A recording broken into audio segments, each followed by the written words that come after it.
Hello అండి, అందరికీ నమస్కారం. మన చందమామ కథలకు మనసారా స్వాగతం. మనం బొమ్మరిల్లులోని వసుంధర గారి రచన నూరుకట్ల పిశాచం కథలు చెప్పుకుంటున్నాం కదండి. అందులోని 65వ కథ శతదీపుడి చదువు ఇప్పుడు చెప్పుకుందామండి. ఇక కథలోకి వెళ్దామా మరి. ఒకానొక గ్రామంలో పాకానందుడనే వంటలవాడున్నాడు. 4 ఇళ్లలో వంటలు చేసి బ్రతుకుతూ ఉండేవాడు. అస్తమాను అందరిళ్లలో వంట పని ఉండదు కదా. కానీ సుఖజీవుడనే భాగ్యవంతుడు మాత్రం రోజు పాకానందుడి చేత వంట చేయించుకునేవాడు. పాకానందుడి ఒక్కగానొక్క కొడుకు శతదీపుడు. శతదీపుడికి 10 ఏళ్ళు వచ్చేదాకా పాకానందుడి తండ్రి బ్రతికున్నాడు. ఆయనెప్పుడు కొడుకుతో, నీకు నాకు చదువు రాలేదు, శతదీపుడికి మాత్రం చదువు చెప్పించు, నా వంశంలో సరస్వతి ప్రసన్నుడు ఒక్కడైనా ఉండాలి అనేవాడు. బాగా చదివి వంశానికి పేరు తేవాలని, ఎన్ని కష్టాలు వచ్చినా చదువు మానొద్దని మనవడికి చెప్పేవాడు. ఆ ఊరు చివర వేదేశ్వరుడి గురుకులాశ్రమం ఉంది. ఎక్కడెక్కడి నుంచో విద్యార్థులు అక్కడికి వచ్చి గురు శుశ్రూష చేసి విద్యలు నేర్చి వెళుతూ ఉంటారు. శతదీపుడు అక్కడికి వెళ్ళాడు. వేదేశ్వరుడు అతడిని పరీక్షించి, ప్రస్తుతం ఆశ్రమంలో ఖాళీ లేదు, నీవు ఈ ఊరివాడివే కాబట్టి రోజు ఉదయాన్నే నా ఆశ్రమానికి వచ్చి రాత్రికి ఇంటికి వెళ్ళిపోతానంటే నీకు చదువు చెబుతాను.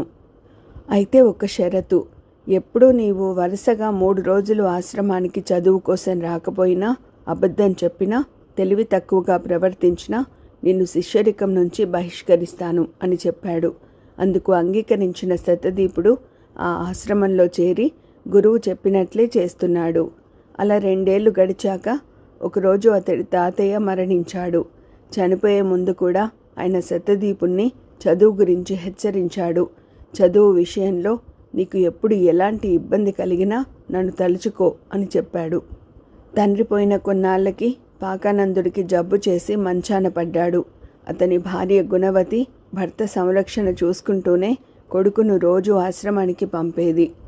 ఇంట్లో కొడుకు అవసరం ఉన్నప్పటికీ ఆమె ఎలాగో సర్దుకునేది. కానీ అలా ఎంతో కాలం సాగలేదు.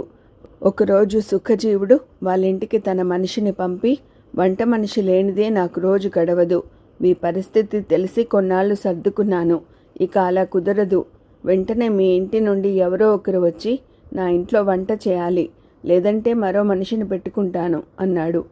పాకానందుడు తన జీవనం కోసం పూర్తిగా సుఖజీవుడిపైనే ఆధారపడి ఉన్నాడు. వాళ్ళు ఇప్పుడు ఉంటున్న ఇల్లు కూడా సుఖజీవుడిదే. ఆ కుటుంబానికి సుఖంగా రోజులు గడిచిపోతున్నాయంటే అంతా సుఖజీవుడి దయ. అందుకే వంట చేయడానికి గుణవతి తనే వెడతానన్నది. పాకానందుడికి తోడుగా ఎవరో ఒకరు ఉండాలి కాబట్టి శతదీపుణ్ణి ఇంట్లో ఉండిపోమన్నది తల్లి. శతదీపుడికి ఇంట్లో పరిస్థితి ఏమిటో అర్థమైంది.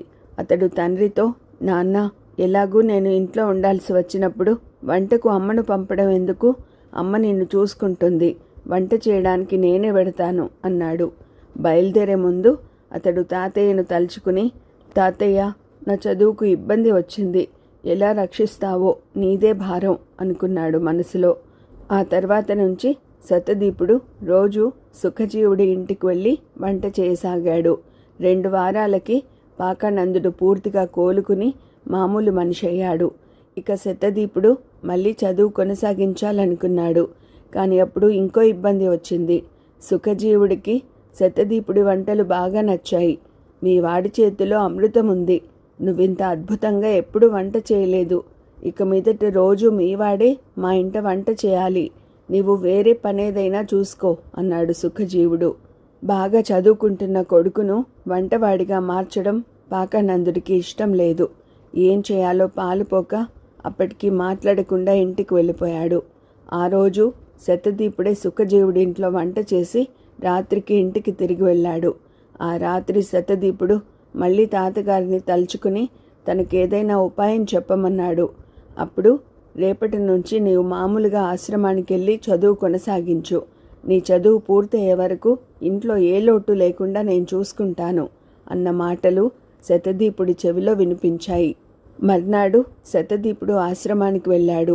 గురువు ఏమంటాడోనని భయపడ్డాడు. కానీ ఆయన ఏమీ అనలేదు. యథాప్రకారం చదువు చెప్పాడు. గురువు దగ్గర లేనప్పుడు తోటి శిష్యులు అతడితో ఈ 2 వారాలు ఎవరితోనూ మాట్లాడకుండా గంభీరంగా ఉండేవాడివి. ఈరోజు మళ్ళీ మామూలుగా ఉన్నావు. కారణం ఏమిటి అని అడిగారు. శతదీపుడు ఆశ్చర్యపోయాడు. ఆ 2 వారాలు తాను అసలు ఆశ్రమానికి రానే లేదని వారికి చెప్పాడు. అతడు సరదాగా అనడం లేదని రూఢి అయ్యాక పరుగున వేదేశ్వరుడి వద్దకు వెళ్ళి జరిగింది చెప్పారు శిష్యులు. అబద్ధాలు ఆడడం ఆశ్రమ ఆచారానికి విరుద్ధం. ఏం జరిగిందో నేను శతదీపుణ్ణి అడిగి తెలుసుకుంటాను. మీరు అతన్ని నా వద్దకు పంపండి అని వేదేశ్వరుడు వాళ్ళని పంపేశాడు. శతదీపుడు వేదేశ్వరుణ్ణి కలుసుకున్నాడు. ఆయన అతడితో, నువ్వు ఆశ్రమానికి వచ్చావు, కానీ రాలేదని అబద్ధమాడావు. అందుకుగాను నిన్ను ఆశ్రమం నుంచి బహిష్కరిస్తున్నాను అన్నాడు గురువు. అప్పుడు శతదీపుడు తన ఇంట్లో జరిగినదంతా చెప్పాడు. గురువు ఆశ్చర్యపడి, నిజంగా నీవు రాని పక్షంలో ఈ 2 వారాలు నీ స్థానంలో వచ్చింది ఎవరు? వచ్చినవాడు అచ్చం నీలాగానే ఉన్నాడు అన్నాడు. అప్పుడు శతదీపుడు తన తాతయ్య గురించి గురువుకు చెప్పి, బహుశా ఆయనే నా రూపంలో మీ దగ్గరకు వచ్చి ఉంటాడని నాకిప్పుడు అనుమానంగా ఉంది అన్నాడు. ఈ మాటలు వేదేశ్వరుడు నమ్మలేదు. నీ మాట నిజమైతే నీ తాతయ్య మహామహిమాన్వితుడై ఉండాలి. ఆ విషయం నేను నమ్మాలంటే నువ్వు ఒక పని చేయాలి. ఇక్కడికి 100 క్రోసుల దూరంలో నా గురువు మహావేదుడు ఉన్నాడు. ఆయన వద్ద విద్యాసాగరం అనే అద్భుత గ్రంథం ఉన్నది.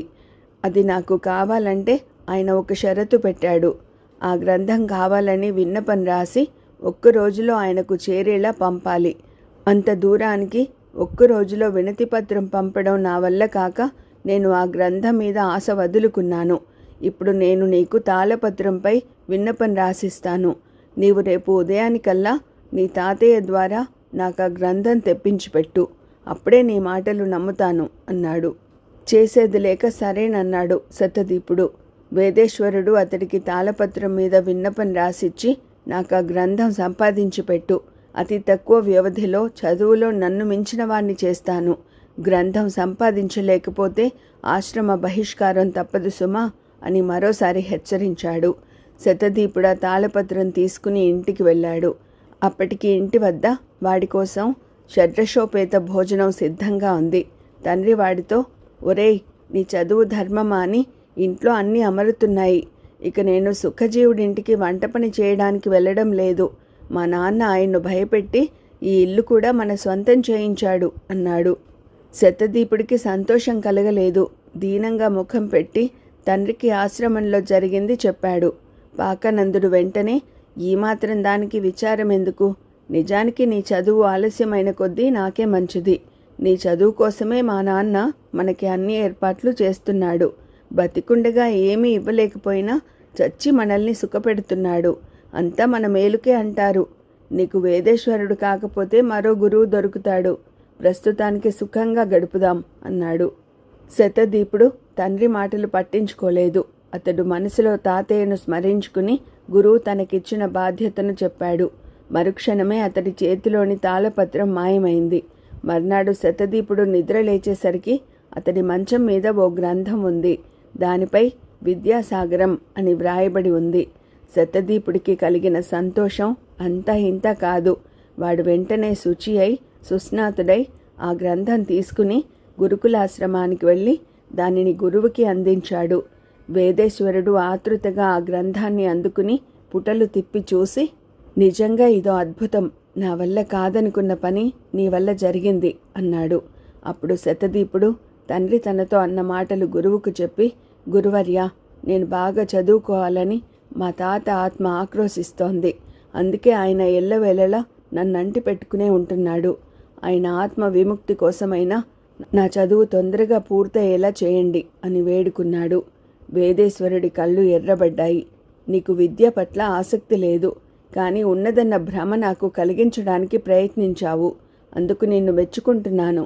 కానీ ఆసక్తి లేని వాళ్ళకి నేను చదువు చెప్పలేను. నువ్విక వెళ్ళొచ్చు అన్నాడు. శతదీపుడు తెల్లబోయి, గురువర్యా, నాకు చదువు మీద ఆసక్తి లేదని ఎందుకనుకుంటున్నారు అని అడిగాడు. విత్తు నాటితే మొలకెత్తి మొలక పెద్దదై మొక్కగా మారి పుష్పిస్తుంది. పుష్పం కాయగా మారి కాయ పండుగా మారడానికి కొంత వ్యవధి కావాలి. చదువు కూడా అలాంటిదే. అది ఒక పద్ధతిలో, ఒక క్రమంలో కొనసాగాలి.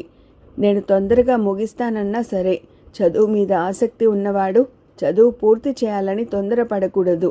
ఎన్నేళ్లు చదివినా నీ చదువు అయ్యేదాకా నీ తాతయ్య నీకు తోడుగా ఉండి సాయపడతాడని తెలిసి కూడా నీవు నీ చదువు పూర్తి చేయాలనుకుంటున్నావు. అసలు మీ తాతయ్య చెప్పాడని నీవు చదువుకోవడానికి వచ్చావు.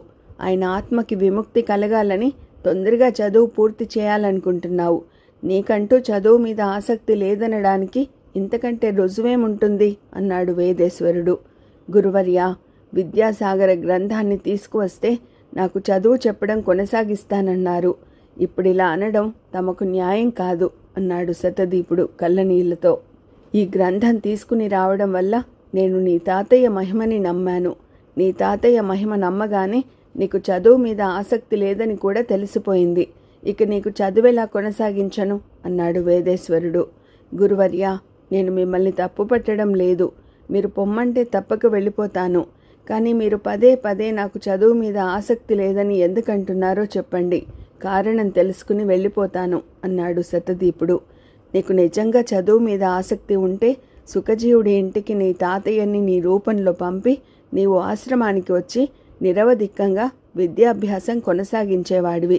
అలా చేయలేదంటే కొన్నాళ్ళైనా ఆశ్రమానికి వెళ్లకుండా తప్పించుకోవాలని అనుకున్నట్లే కదా. ఒకవేళ ఆసక్తి ఉన్నా అలా చేయాలన్న తెలివి నీకు లేకుండా పోయింది. తెలివి తక్కువగా ప్రవర్తించినా నేను నిన్ను శిష్యుడిగా స్వీకరించలేనని ముందే చెప్పాను అన్నాడు వేదేశ్వరుడు. అప్పుడు శతదీపుడు వెంటనే, తాతయ్య, నువ్వు నాకు సాయపడతావని తెలుసు, కానీ ఎలా సాయపడతావో తెలియదు. నేను నీ సాయం కోరాను తప్ప ఫలానా విధంగా సాయపడమని కోరలేదు. తాతయ్య, నువ్వే సుఖజీవుడి వద్దకు వంటకు వెళ్ళవచ్చును కదా, ఇలా ఎందుకు చేశావు? ఇప్పుడు నీ మూలంగానే నాకు చదువుకునే అవకాశం లేకుండా పోతోంది అని వాపోతూ తాతయ్యని స్మరించాడు శతదీపుడు. అప్పుడెక్కడ గాల్లోంచి తాతయ్య మాటలు ఇలా వినపడ్డాయి.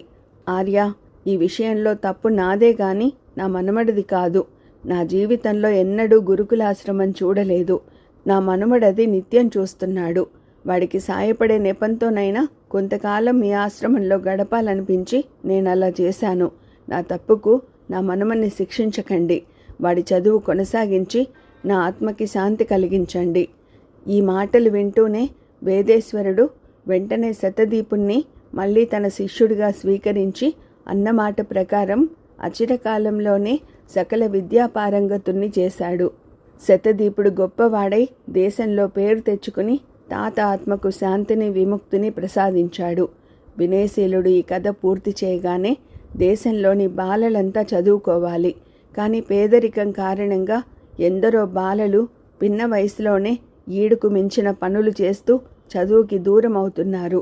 నిజానికి బాలలందరూ చదువుకునేలా చేయాల్సిన బాధ్యత రాజుది. శతదీపుడు చదువుకోవడానికి చనిపోయిన అతడి తాతయ్య సాయపడ్డాడు. కానీ ఈ దేశంలో బ్రతికుండి రాజు ప్రజాక్షేమాన్ని పట్టించుకోవడం లేదంటే ఆ దశ రావడానికి కారణం అతడి అర్ధాంగినైన నాదే. మరి ఈ విషయంలో నేను చేస్తున్నదేమిటి అని మనసులో మదనపడింది రాణి. మహారాణి ఆలోచనలు ఎలా ఉన్నప్పటికీ ఆమెకి కథ బాగా నచ్చింది.